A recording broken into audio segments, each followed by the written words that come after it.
আজকে সকাল থেকে কুয়াশায় ঢাকা আমাদের পরিপূর্ণ এই গ্রামটি। তো যেদিকে চোখ যায় সেদিকেই কিন্তু কুয়াশায় দেখা যায়। তো আমাদের বাসার গেটটাও ঠিকঠাক মতন দেখা যাচ্ছে না। তো এছাড়াও কিন্তু অনেকে খুবই সকাল সকাল উঠছে এবং আমাদের বাসার পাশে যে কুমার নদী আছে তো সেদিকেও কিন্তু দেখলেই শুধু কুয়াশায় দেখা যায়। তো এপার থেকে ওপারেও দেখা যাচ্ছে না। তো এছাড়াও এই সকালে অনেকেই কিন্তু কাজে যাচ্ছে একটু সুন্দরভাবে বসবাস করার জন্য। তো জীবনের তাগিদে কিন্তু মানুষকে কোনো না কোনো কাজ করতে হবে, যতটাই কুয়াশা হোক না কেন। দেখানোর জন্য আজকের ওয়েদারটা অনেক খারাপ, তো চারিদিকে শুধু কিন্তু কুয়াশা। তো কুয়াশার পরিমাপটা আজকে অনেক বেশি, তবে মোটামুটি কিন্তু শীত নাই বললেই চলে, শীত কিন্তু চলে গেছে। তো শীত গতবারের তুলনায় এবার মোটামুটি কিন্তু ভালোই চলছে আমাদের এখানে। তবে এত পরিমাণ কুয়াশা, তো আশপাশে দেখলে আপনারা কিন্তু বুঝতে পারছেন যে আজকে আমাদের এখানে কি পরিমাণে কুয়াশা। তো এই বছরে মোটামুটি কিন্তু মাঝে মাঝে এমন কিছু কিছু দিন হয়েছে যে যে দিনগুলোতে কিন্তু প্রচুর পরিমাণে কুয়াশা পড়ছে, কিন্তু সেই দিনগুলোতে অবশ্যই কিন্তু শীত নাই, শুধু কুয়াশাটাই বেশি। তো আপনাদের পরিপূর্ণ আমি একটু দেখাবো যে আমাদের অভয়নগর গ্রামের পরিপূর্ণ এরিয়াটা কি পরিমাণে এখানে কুয়াশা পড়ছে আজকে। তো আমাদের পরিপূর্ণ ভিডিও জুড়ে আপনারা থাকবেন এবং দেখবেন কি পরিমাণ অবস্থা। এবং আমি কিন্তু বেশিরভাগই গ্রামের ভিডিওগুলো দিয়ে থাকি। তো ভিডিওটা অবশ্যই সবাই কন্টিনিউ করবেন। তো ভিডিওটা সবাই দেখতে থাকেন। আসসালামু আলাইকুম। তো দেখতে দেখতে কিন্তু আমাদের ভিতর থেকে শীতকালটা প্রায় চলে যেতে শুরু করেছে।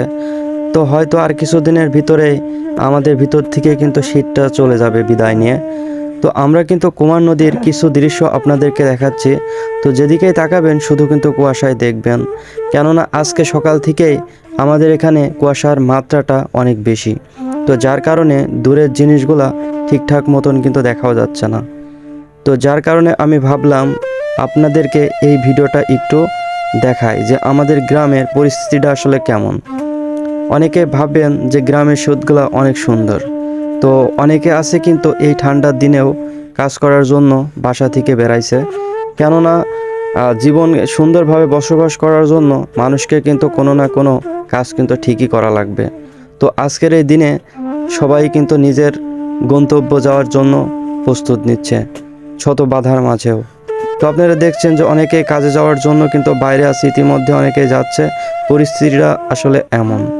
তো যতই কুয়াশা হোক না কেন মানুষকে একটু সুন্দরভাবে বসবাস করার জন্য ঠিকই কাজে যেতে হবে।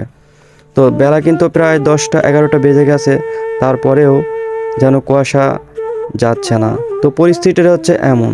তো এর ভেতরেও কিন্তু অনেক ব্যস্ততার মাঝে সময় কাটছে অনেকেরই, যেহেতু কুয়াশার জন্য মানুষের কিন্তু কোনো কাজই থেমে নেই।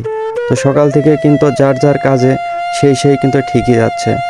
তো আমিও কিন্তু কুমার নদীর পাশে একটু দাঁড়িয়েছিলাম যে আপনাদের দেখানোর জন্য, বা আমি কিন্তু ভিডিওটা করছি।